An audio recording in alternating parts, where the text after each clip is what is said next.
আসসালামু আলাইকুম। আশা করি সকলেই ভালো আছেন। গণপ্রজাতন্ত্রী বাংলাদেশ সরকার সিভিল সার্জনের কার্যালয় ময়মনসিংহ। তো এটা কিন্তু নিয়োগ বিজ্ঞপ্তি প্রকাশ চলমান। এটা আপনারা অনেকদিন ধরে অপেক্ষায় ছিলেন। তো আপনাদের কিন্তু অপেক্ষার দিন শেষ।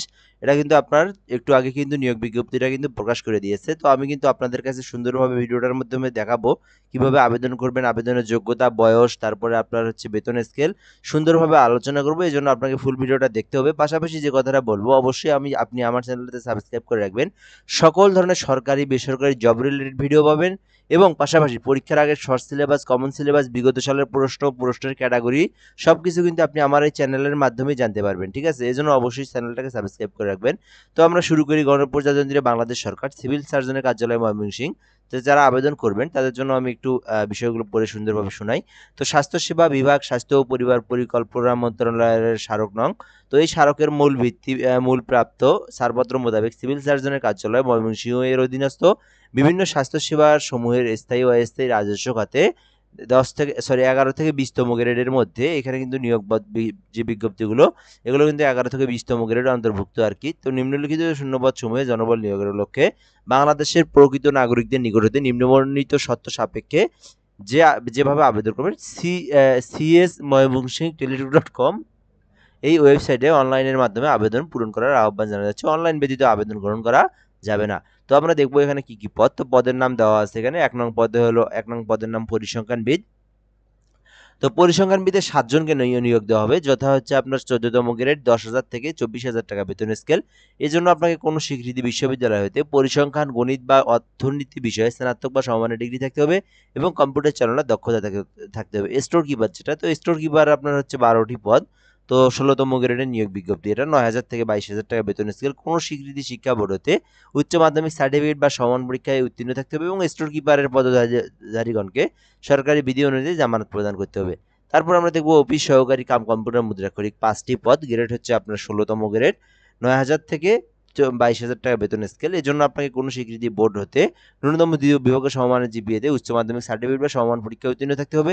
কম্পিউটার চালানোর দক্ষতা থাকতে হবে এবং কম্পিউটারের ব্যবহারের ক্ষেত্রে MS Word, Excel, PowerPoint, data এন্ট্রির কাজ দক্ষতা থাকতে হবে এবং টাইপের গতি প্রতি মিনিটে বাংলায় 20 শব্দ এবং ইংরেজিতে 20 শব্দ থাকতে হবে। দেন কিন্তু আপনি আবেদন করতে পারবেন। তো আপনাদের যে মেইন যে কাঙ্ক্ষিত যে পদ, সেই পদটা হচ্ছে স্বাস্থ্য সহকারী, যার জন্য আপনারা গভীর অপেক্ষায় ছিলেন এতদিন। সেই পদটা কিন্তু স্বাস্থ্য সহকারী পদ। এটাতে কিন্তু অলরেডি নিয়োগ বিজ্ঞপ্তি চলমান। আপনারা কিন্তু অলরেডি আবেদন করা শুরু করেন। আপনারা কিভাবে আবেদন করবেন এটাও আমি দেখাবো। তো স্বাস্থ্য সহকারী পদে যারা আবেদন করবেন 231টি পদ। তো গ্রেড হচ্ছে 16তম গ্রেড, 9,300 থেকে 22,490 টাকা বেতন স্কেল। কোনো স্বীকৃতি বোর্ড হতে উচ্চ মাধ্যমিক সার্টিফিকেট বা সমান পরীক্ষায় উত্তীর্ণ হতে হবে। দেন কিন্তু আপনি আবেদনটা করতে পারবেন। তো কিভাবে আবেদন করবেন এই বিষয়টা আমি দেখাবো এখন। সো আমি এই জায়গার মধ্যে দেখাই আপনাদেরকে। আপনারা কিন্তু ঘরে বসে থেকে আপনার পিসি, ল্যাপটপ, কম্পিউটার যদি থেকে থাকে আপনি কিন্তু সেই প্রসেসে, আমি যে প্রসেস দেখাবো সেই প্রসেসে আবেদন করতে পারবেন। যাদের হচ্ছে কম্পিউটার নাই বাসায়, তো তারা কি করবেন, তারা কিন্তু ঘরে বসে থেকে আবেদনটা করতে পারবেন। খুবই সহজ প্রসেস। আপনি আমার এই নাম্বারে যোগাযোগ করবেন 0177583032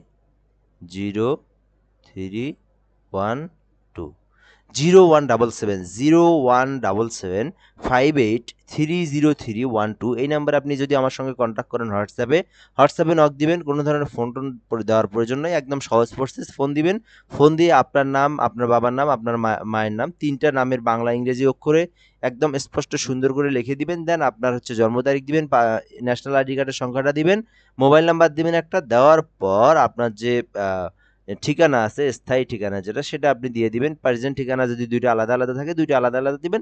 একই ঠিকানা হলে একই ঠিকানা দিবেন এবং এসএসসি এইচএসসির যে তথ্যটা আছে এই তথ্যটা শুধু দিবেন। রোল নাম্বার, রেজিস্ট্রেশন নাম্বার এবং আপনার বিষয়টা দিয়ে দিবেন। তাহলে কিন্তু আবেদন আপনি করতে পারবেন। আর জাস্ট হচ্ছে একটা ছবি আর একটা স্বাক্ষর দিবেন। স্বাক্ষরটা আপনি সাদা এরকম কাগজে স্বাক্ষর দিয়ে আমাকে পাঠিয়ে দিবেন। আমি কিন্তু আপনার আবেদনটা করে আপনাকে পিডিএফটা পাঠিয়ে দেবো। একদম সহজ প্রসেস। তো এইভাবে আপনি কিন্তু নিজেই ঘরে বসে থেকে আবেদনটা করতে পারবেন। স্বাস্থ্য সহকারী পদ, এই পদে আপনি যে কোনো পদে আবেদন করতে চাইলে আপনি কিন্তু এই নাম্বারে যোগাযোগ করতে পারেন। তো গাড়ি চালক পদে 3টি নিয়োগ বিজ্ঞপ্তি প্রকাশ চলমান। গ্রেড হচ্ছে 16তম, 9,000 থেকে 22,000 টাকা বেতন স্কেল। কোনো স্বীকৃতি বোর্ড হতে এটা হচ্ছে যে গাড়ি চালকদের জন্য। তো যারা গাড়ি চালক তারা কিন্তু অষ্টম পাশ হলে আবেদন করতে পারবেন। এজন্য আপনাকে বৈধ হালকা ড্রাইভিং লাইসেন্স থাকতে হবে। তো ল্যাবরেটরি অ্যাটেন্ডেন্ট এটাতে 3টি পদ, তো গ্রেড হচ্ছে 19তম, 8,000 থেকে 20,000 টাকা বেতন স্কেল। এই পদে যারা আবেদন করবেন কোনো স্বীকৃতি বোর্ড হতে মাধ্যমিক সার্টিফিকেট বা সমান পরীক্ষায় উত্তীর্ণ হলে কিন্তু আপনি আবেদন করতে পারবেন। তো এখানে কিছু দেওয়া আছে, আমরা দেখে নেব। সকল পদের ক্ষেত্রে শুধুমাত্র ময়মনসিংহ জেলার স্থায়ী বাসিন্দারা আবেদন করতে পারবেন। তবে স্বাস্থ্য সহকারী পদের ক্ষেত্রে সংশ্লিষ্ট সাবেক ওয়ার্ড বা সংশ্লিষ্ট ইউনিয়নের স্থায়ী বাসিন্দা হতে হবে। সংশ্লিষ্ট ওয়ার্ডে উপযুক্ত প্রার্থী নয় এমন পাওয়া গেলে একই ইউনিয়নের অপরাপর ওয়ার্ড হতে প্রার্থী নির্বাচন করা হতে পারে। তো স্বাস্থ্য সহকারী শূন্য পদের তালিকা সিভিল সার্জন কার্যালয় ময়মনসিংহ এবং ময়মনসিংহ জেলার সকল উপজেলা স্বাস্থ্য কমপ্লেক্সে পাওয়া যাবে। সো আপনারা কিন্তু বিষয়টা বুঝতে পারছেন, এখানে তালিকা কিন্তু আপনি আপনার জেলা থেকে দেখে নেবেন। তো প্রার্থীকে জন্মসূত্রে নাগরিকের নিকট বাংলাদেশের নাগরিক হতে হবে এবং স্থায়ী বাসিন্দা হতে হবে। তো এটা কিন্তু শুধুমাত্র ময়মনসিংহ জেলা, যেগুলো জেলা পর্যায়ে। তো সকল জেলা, অনেকগুলো জেলা কিন্তু প্রকাশ করছে। তো অনেকগুলো জেলা কিন্তু এখানে দেখতেই পারছেন আপনার। তো এগুলো কিন্তু আমার অন্য ভিডিওতে আছে, আর কোন কোন জেলাতে নিয়োগ বিজ্ঞপ্তি চলমান আছে। তো সকল আবেদনের বয়সের জন্য এখান থেকে আপনার 32 বছর পর্যন্ত হতে হবে। আপনি 32 বছর পর্যন্ত আপনি আবেদন করতে পারবেন এই পদগুলো। তো এখানে আরো যে বিষয়গুলো আছে সুন্দরভাবে দেখিয়ে নিন আপনারা। তো অনলাইনে আবেদন গ্রহণ করা হবে, অনলাইন ব্যতীত আবেদন গ্রহণ করা হবে না। স্বাস্থ্য অধিদপ্তরের স্মারক নং এই আলোকে যেসব প্রার্থী স্টোর কিপার, স্বাস্থ্য সহকারী, ল্যাবরেটরি অ্যাটেন্ডেন্ট হতে ইতিপূর্বে অনলাইনে আবেদন করছেন তাদের পুনরায় আবেদন করার প্রয়োজন নেই। তো এই নিয়োগ বিজ্ঞপ্তিগুলো কিন্তু এর আগেও একবার দিয়ে রাখছে। সো সেখানে যারা আবেদন করছে তারা কিন্তু এইবার আর আবেদন করার প্রয়োজন নেই। সিভিল সার্জন কার্যালয় ময়মনসিংহের স্বাক্ষর নং এই এত প্রকার নিয়োগ বিজ্ঞপ্তি আলোকে যেসব প্রার্থী স্টোর কিপার আবেদনের প্রয়োজন। তো এখান থেকে আমরা দেখব তাদের সকলের আবেদন সঠিক থাকলে গ্রহণযোগ্য বলে বিবেচিত হবে এবং তাদের বয়সের পূর্বে বিজ্ঞপ্তির শর্ত অনুযায়ী গণনাযোগ্য হবে। তারা বর্তমানে জারিকৃত নিয়োগ বিজ্ঞপ্তির মূল উক্ত নিয়োগ পরীক্ষায় অংশগ্রহণ করতে পারবেন এবং যোগ্য প্রার্থীদের ক্ষেত্রে উক্ত নিয়োগ পরীক্ষায় অংশগ্রহণের জন্য প্রবেশপত্র ইস্যু করা হবে। যারা স্বাস্থ্য অধিদপ্তর এর স্মারক নং এই শ্রেণী নিয়োগ তাদের প্রবেশপত্র ডাউনলোডের ক্ষেত্রে পরীক্ষা অনুষ্ঠিত হবার 3 দিন পূর্বেই অবশ্যই প্রবেশপত্র ডাউনলোড করতে হবে, অন্যথায় প্রবেশপত্র ডাউনলোড করার আর কোনো অপশন থাকবে না। তো একই প্রার্থী একাধিক পদে আবেদন করতে পারবে না। অফিস সহকারী কম্পিউটার মুদ্রাক্ষরিক ও গাড়ি চালক পদে লিখিত পরীক্ষায় উত্তীর্ণ প্রার্থীগণকে নিয়োগ বিধি মোতাবেক সংশ্লিষ্ট বিষয়ে ব্যবহারিক পরীক্ষায় অংশগ্রহণ করতে হবে এবং ব্যবহারিক পরীক্ষায় উত্তীর্ণ প্রার্থীরা মৌখিক পরীক্ষায় অংশগ্রহণ করার যোগ্য হবেন। তো আবেদনকারীকে তার সকল অর্জিত শিক্ষাগত যোগ্যতা অভিজ্ঞতার বিষয়ে আবেদন উল্লেখ করতে হবে। প্রজাতন্ত্রের কর্মে নিয়োজিত কোনো ব্যক্তি ফৌজদারি অপরাধে দণ্ডিত হলে কিংবা বরখাস্ত হলে আবেদন অযোগ্য বলে বিবেচিত হবেন। সরকারি আধা সরকারি স্বায়ত্তশাসিত আধা সাহিত্য প্রতিষ্ঠানে চাকরিরত প্রার্থীগণ সরকারি বিধিবিধান অনুসরণ পূর্বক অবশ্যই যথাযথ কর্তৃপক্ষের অনুমান গ্রহণপূর্বক নির্ধারিত সময়ের মধ্যে আবেদন করতে হবে। সকল চাকরি প্রার্থীদের মৌখিক পরীক্ষার সময় নিয়োগকারী কর্তৃপক্ষ কর্তৃক অনুমতি সনদ মূলকপি জমা দিতে হবে। পৌরসভার স্থায়ী বাসিন্দা হলে প্রার্থীগণ স্বাস্থ্য সহকারী ব্যতীত অন্য পদে আবেদন করতে পারবেন। নিয়োগ ও কোটা পরিধানের ক্ষেত্রে সরকারের সর্বশেষ বিধিবিধান প্রতিপালিত হবে। কোটাধারী আবেদনকারীদের অনলাইনে আবেদন করার সময় কোনো প্রকার কোটার অধিকারী তা পূরণ করতে হবে। তো এখানে বিষয়গুলো আপনি দেখতে পাচ্ছেন। স্বাস্থ্য সহকারী পদের ক্ষেত্রে প্রার্থী যে ওয়ার্ডের পুরাতন পদের জন্য আবেদন করবেন সে ওয়ার্ডের পুরাতন স্থায়ী বাসিন্দা হতে হবে। একই ইউনিয়নের অন্য ওয়ার্ডের স্থায়ী বাসিন্দাগণ আবেদন করতে পারবেন না। এক্ষেত্রে প্রার্থী যে ওয়ার্ডের বাসিন্দা সে ওয়ার্ডে অবশ্যই আবেদন উল্লেখ করতে হবে। সংশ্লিষ্ট শূন্য পদের ওয়ার্ডের বাসিন্দাদেরকে যোগ্য প্রার্থী হিসেবে পাওয়া গেলে অন্য ওয়ার্ডের প্রার্থীর বিবেচনা করা হবে না। তো বুঝতে পারছেন, আপনার ওয়ার্ডে যদি প্রার্থী যদি আপনি থেকে থাকেন আপনাকে কিন্তু অন্যজনকে আর কিন্তু দেওয়া হবে না, আপনাকে কিন্তু সিলেক্ট করা হবে। তো প্রার্থী কর্তৃক আবেদনপত্রে বর্ণিত স্থায়ী ঠিকানা পার্মানেন্ট অ্যাড্রেস যদি ইতিপূর্বে কোনো সার্টিফিকেট বা অন্যত বর্ণিত স্থায়ী ঠিকানা হতে ভিন্নতর হয় কিংবা মহিলা প্রার্থীদের ক্ষেত্রে স্বামীর স্থায়ী ঠিকানা ব্যবহার করা হয় তবে সেক্ষেত্রে প্রার্থীকে পরবর্তী স্থায়ী ঠিকানার সাপেক্ষে জাতীয় পরিচয়পত্র, এনআইডি ও সংশ্লিষ্ট city corporation, mayor, ward commissioner, পৌর মেয়র, কাউন্সিল, ইউনিয়ন পরিষদ চেয়ারম্যান, প্রশাসক, প্রযোজক ক্ষেত্রে কর্তৃক স্বাক্ষরিত নাগরিকত্ব স্থানপত্র দাখিল করতে হবে।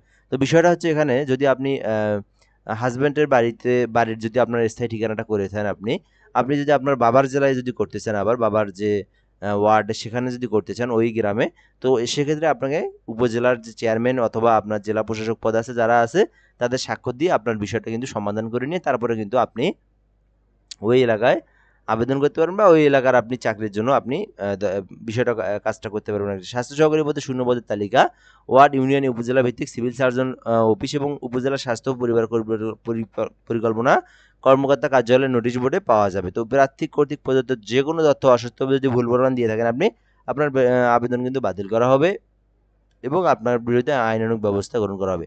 কোনো প্রার্থী বিদেশি নাগরিকদের নিকট বিবাহ করলে বা বিবাহে প্রতিবদ্ধ হলে কিন্তু আপনি আবেদন করতে পারবেন না। ডোপ টেস্টে কেউ মাদকাসক্ত যদি পাওয়া যায় তাও কিন্তু আবেদন করা আপনাকে কিন্তু বাতিল করা হবে। তো অনলাইনে আবেদনপত্র পূরণ সংক্রান্ত নিয়মাবলী শর্তাবলী সময়সীমা নিম্নরূপ দেওয়া আছে এখানে cs.mymosingtellitor.com.bd এই ওয়েবসাইটে পাওয়া যাবে। তো আবেদনের পত্র পূরণ আবেদন ফি জমার তারিখ এখানে দেওয়াই আছে 18/8/2025 খ্রিস্টাব্দ অর্থাৎ 18 তারিখ থেকে। তো আজকেও কিন্তু আপনি আবেদন করতে পারবেন না, আজকে 17 তারিখ। তো আপনি কিন্তু আগামীকাল থেকে আপনি আবেদন করতে পারবেন, আগামীকাল 10টার পর থেকে এবং 7/9/2000 অর্থাৎ আগামী মাসের 7/9 পর্যন্ত আবেদন করতে পারবেন। উক্ত সময়সীমার মধ্যে ইউজার আইডি প্রার্থীগণ, তো আপনি এখান থেকে ফি জমা দেবেন 72 ঘন্টার মধ্যে। 300/300 পিক্সেলে আপনার একটা ছবি নিতে হবে, 300/80 পিক্সেলে একটা স্বাক্ষর নিতে হবে এবং আবেদনের প্রসেসটা এখানে দেওয়াই আছে, আপনি এভাবে আবেদন করতে পারবেন। সো ভিডিও পর্যন্ত যারা আবেদন করে নেবেন আমার কাছ থেকে যোগাযোগ করবেন এবং যারা নিজেরা আবেদন করতে পারবেন আবেদন করতে পারেন। সো এই বিষয়টা এ পর্যন্তই, আপনারা দেখে নিন। বা অথবা আরেকটা জিনিস কি, আপনি যদি নিজেই আবেদনটা দেখতে চান আপনি কোথা থেকে দেখবেন সেটাও আমি দেখে দিই এখান থেকে। তো আপনারা কিন্তু এই যে cs.mymosingtellitor.com এই জায়গাটা ভালো করে দেখে নেন। এই জায়গাটা আপনার একটু আমি জুম করি এখানে, এই জায়গাটা কই গেল, এই যে। তো এই যে এই জায়গাটা আমি একটু জুম করে নিই, এই জায়গাটা আপনি দেখে নেন। এই যে এই জায়গাটা, এটা কিন্তু আপনার মোবাইল, পিসি, ল্যাপটপ, কম্পিউটার যে কোনো কিছুতে আপনি এই যে cs.mymosingtellitor.com.bd এটা আপনি লিখে এই সার্কুলারটা পাবেন আপনি, পাশাপাশি আপনি আবেদনের প্রসেসটা ওখান থেকে পাবেন। তো সার্কুলারটা আপনি ডাউনলোড করে নিয়ে আপনি কিন্তু দেখতে পারবেন। সো কোনো সমস্যা হলে আপনি কমেন্ট বক্সে জানাবেন। ধন্যবাদ। ভিডিওটা এই পর্যন্তই, ভালো লাগলে অবশ্যই সাবস্ক্রাইব করে রাখবেন। আশা করি আপনার পরবর্তীতে অনেক উপকারে আসবে। সো ধন্যবাদ। আসসালামু আলাইকুম।